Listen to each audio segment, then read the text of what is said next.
MRI এর মতো একটা দামি পরীক্ষা করতে যাচ্ছে, বিনা প্রয়োজনে এমআরআই করাটা ঠিক না। টিপসটা যদি আপনারা ফলো করতে পারেন তাহলে আপনারা নিজেরাই ডিসিশন নিতে পারবেন আপনার এমআরআই এর দরকার আছে অথবা নাই।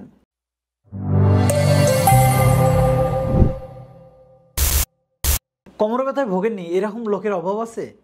অর্থাৎ আমাদের ম্যাক্সিমাম লোকেরই জীবনের কোনো না কোনো সময়ে গিয়ে কোমর ব্যথা হচ্ছে। 95% লোক কোমর ব্যথায় ভোগে মনে করেন। এখন কোমর ব্যথা হলেই কি আপনাকে এমআরআই যেতে হবে? ব্যাপারটা কিন্তু এরকম না। আমাদের কোমর ব্যথা রোগীদের একটা কমন চিত্র হচ্ছে, কোমর ব্যথা রোগীরা যখন বিভিন্ন জায়গাতে চিকিৎসা নেয়, ধরেন 1 মাস চিকিৎসা নিচ্ছে, ব্যথার ওষুধ খাচ্ছে, 2 মাস ব্যথার ওষুধ খাচ্ছে, কোমর ব্যথা ভালো হচ্ছে না, তখন তারা এই এমআরআই এর মতো একটা দামি পরীক্ষা করতে যাচ্ছে। অ্যাকচুয়ালি কি আপনার এমআরআই করার দরকার ছিল? ব্যাপারটা কিন্তু এরকম না। আপনাদেরকে একটা জিনিস বলে রাখি, আপনার কিন্তু বিনা প্রয়োজনে এমআরআই করাটা ঠিক না। আপনি বছরে 2 বার এমআরআই করতে পারবেন। একটা গবেষণা দেখা গেছে আপনি বছরে মাত্র 2টা এমআরআই করতে পারবেন, 2 বার এমআরআই করতে পারবেন। তো এমআরআই যেহেতু একটা দামি পরীক্ষা, এমআরআই করতে মূলত তো 7 থেকে কখনো কখনো ক্ষেত্র বিশেষে 10-12 হাজার টাকাও লাগে। তো আপনার এই এমআরআই এত একটা দামি পরীক্ষা যখন আপনি করবেন, তখন অবশ্যই আপনার একটু চিন্তা ভাবনা করে করা উচিত। আমরা আজকে এমন একটা বিষয় আপনাদের সামনে শেয়ার করব, এই টিপসটা যদি আপনারা ফলো করতে পারেন তাহলে আপনারা নিজেরাই ডিসিশন নিতে পারবেন আপনার এমআরআই এর দরকার আছে অথবা নাই।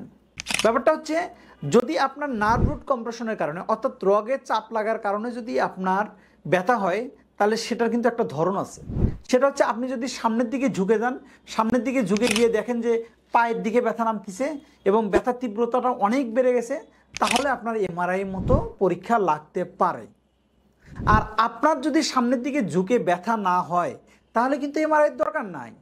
আপনি একটা এক্সরে করেন, একটা অস্টিওপ্যাথি অথবা কাইরোপ্র্যাকটিক চিকিৎসককে দেখান, একজন ভালো ফিজিওথেরাপিস্টকে দেখান, তাহলেই কিন্তু আপনার এই সমস্যাটা খুব সহজে সমাধান করা সম্ভব। বিছানায় যখন টার্নিং মুভমেন্টে ব্যথা হয়, তখন কিন্তু আপনি বুঝবেন যে এটা আপনার সোমাটিক ডিসফাংশনের কারণে হচ্ছে। আপনার যখন হাঁটা চলাতে অসুবিধা হচ্ছে, তখন কিন্তু আপনি বুঝবেন যে আপনার সোমাটিক ডিসফাংশনের কারণে আপনার ব্যথাটা হচ্ছে। তো এই ধরনের সমস্যাগুলোতে কিন্তু এমআরআই না করেও চিকিৎসা করা সম্ভব।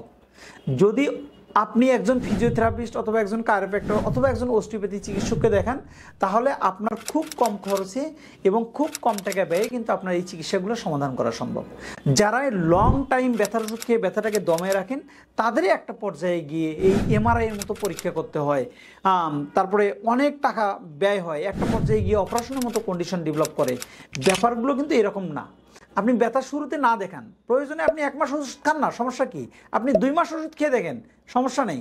আপনি খালি খেয়াল করেন যে ব্যথার ওষুধ খেলে ব্যথাটা কম থাকে না থাকে।